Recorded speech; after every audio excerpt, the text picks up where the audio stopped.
Hello everybody, welcome to my channel. My name is Rituparna.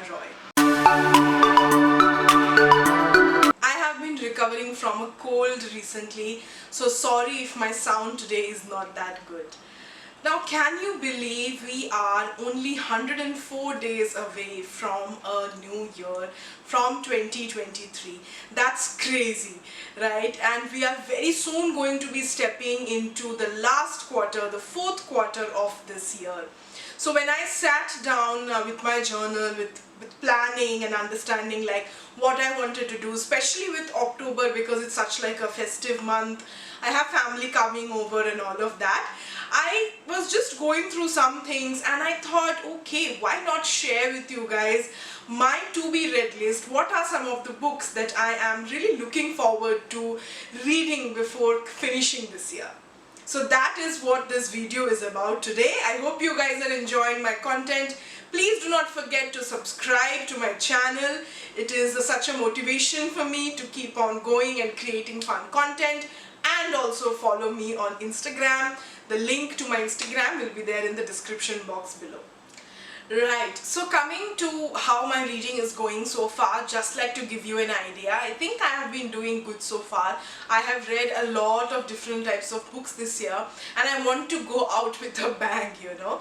There are some new titles releasing of some of the authors that I am following, that I look forward to, and some books which have just been in my cart for a long time, and I'll share like why this book I want to read and what is it about it.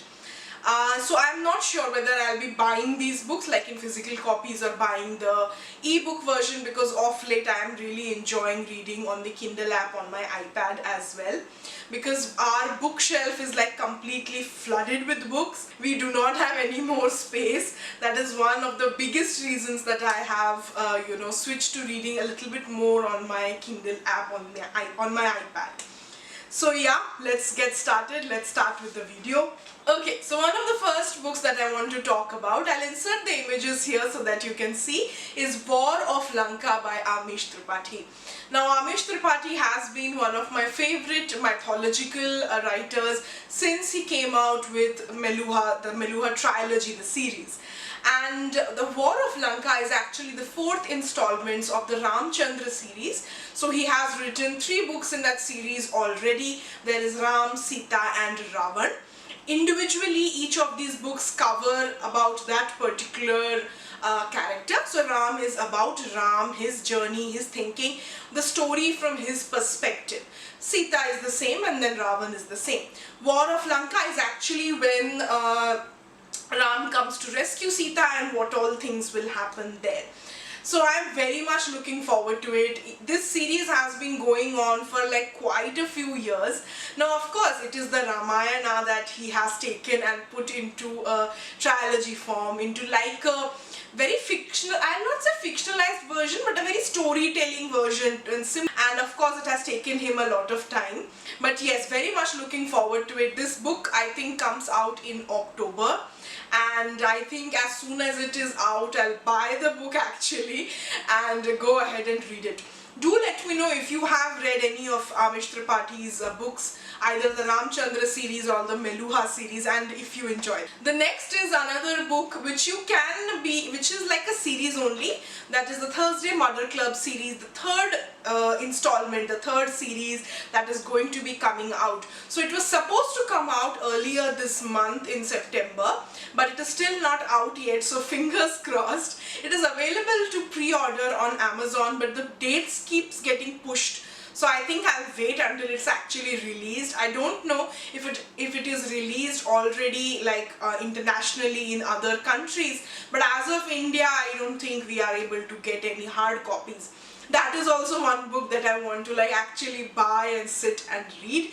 This book and this whole series is by Richard Osman. If you really like thriller, mystery, and that is something like your go-to, go ahead and read it. Right? Absolutely brilliant storytelling.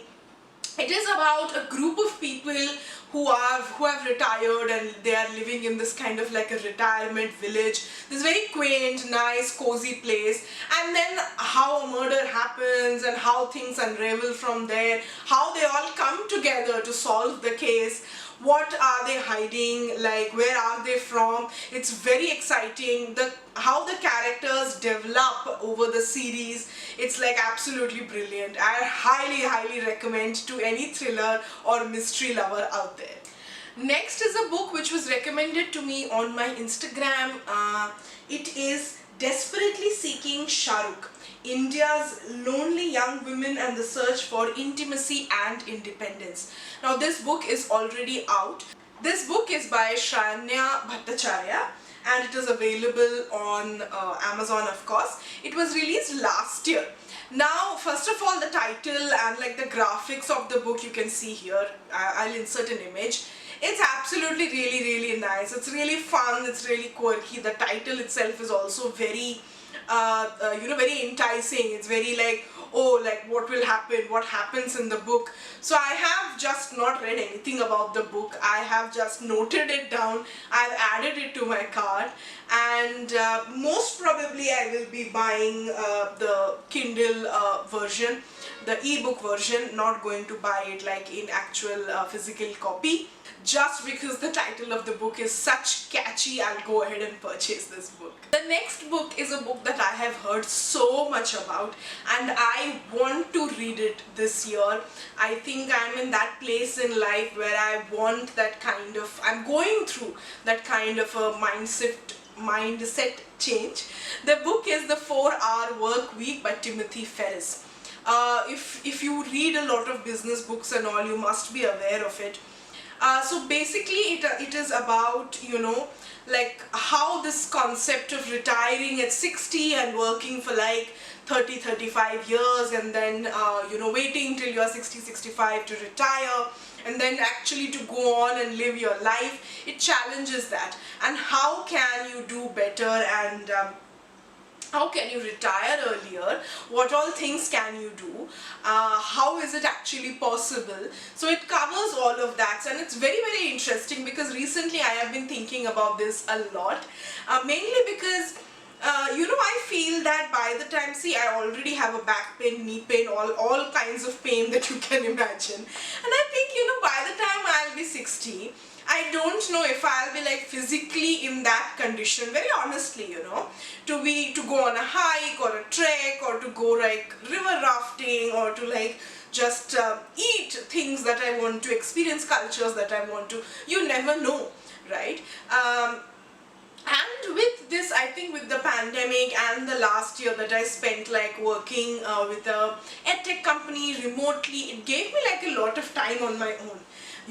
So that is something that I have been thinking about, how to do that, how to achieve that, what all things I can do. So a very interesting book. It is very acclaimed book, right? And very much, yes, looking forward to reading it, buying it and reading it. Yes. The next is Grownups by Marian Keyes. This year, at the beginning of this year, I read a book by Marian Keyes that was called The Break. And I really loved it. Very nice narrative, very nice writing about relationships and family and all of that. So Grownups is also a book by her, and it has like very good ratings and reviews and all of that. So after I had read that book of hers, I was always thinking like, oh, I want to buy another book from her.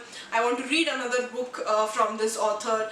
And I came across this book which is like really acclaimed and has been really doing really well. And that is the reason that I want to go ahead and read this book. Okay, next is also a very interesting and a very intriguing book for me. For someone who has been in the education space, I think it was really, it sparked something in me. So, Tara Westover, this book is called Educated. So this is actually her own memoir. This was published, I think, back in 2018. And in that she tells that how she escaped from home. She never really had a proper schooling. She never really had a proper childhood. She had a very traumatic childhood with her father and all especially. And ultimately she was able to escape and go out of it, and her worldview. So I think that's like really very interesting. It will be very interesting to read. And that is also something, this book is something that I'll make sure to read and to understand. Because this also I feel and resonate with that, of course, school and college and university gives us a lot of experience, It gives us a platform. It brings people from a lot of different backgrounds, but life can be a teacher in its own way, and there is so many things that are missing from our traditional education system, things that we are not covering. This was actually in one of my teacher videos. I'll link some playlist or some video here. You can go ahead and check it out. Another book which I have seen all over social media is Untamed. Stop pleasing and start living your life, right? And I am a people pleaser, right? I more often than I should, I do things because I'm supposed to do them rather than because I want to do them. And I have spent a great deal of my life doing the same. So this is something that I am working on, that I want to come out of, to just get everyone's approval and to just, be the good person in front of everybody's eyes and opinions and judgments. So this is something that I want to work on, and I think this book might give me some insight into, how to be like myself, truly live my life and just not, please others. On the same note, I have another book, that is The Courage to be Disliked. It's actually a series, I think, because there is another book which I don't know if it came after or before. It is The Courage to be Happy. So currently both of these are sitting in my cart. I'll first pick up The Courage to be Disliked. This book I think I saw in Ali Abdal's video, and then a lot of other social media posts and booktubers, bookstagrammers I follow. I have seen this book there as well. Again, I think this book challenges like one of my biggest fears, or something that I hold very near to me. This book also covers how to find happiness, how to be like true to ourselves, So this is something that I want to start thinking about before, I step into a new year. So the next book is The Anatomy of Hope. It is written actually by a doctor, Dr. Jerome Groopman. I am sorry if I am pronouncing it wrong. It is about how some people, when they are faced with an adversity, they find a lot of hope, they find that energy, to get through it, and then some people don't. It is derived from his own experiences. I think it will be a very, very interesting read, right? Why is it that sometimes we are able to find hope and sometimes it just, all falls apart? So yes, that's also something very interesting, and I hope I'll be able to pick up that book before the year ends. Lastly on my to be read list is Finley, Donovan is Killing It. So this book is a very nice crime thriller where it is about a crime writer who gets entangled in an actual criminal case, and then how the story unfolds. I really loved the artwork of this book when I saw it, and one of the days when I'm feeling very blah with life, that is when for my comfort I pick up crime and mystery and thriller. So yes, I'm very much looking forward to reading this book. That is all, guys. That is all. I think around 10 books that I have on my to be read for the last quarter of this year. Do let me know in the comments what all books are you planning to read before this year ends. Thank you so much for watching. I'll see you guys soon. Till then, stay happy, stay healthy, stay safe. Bye.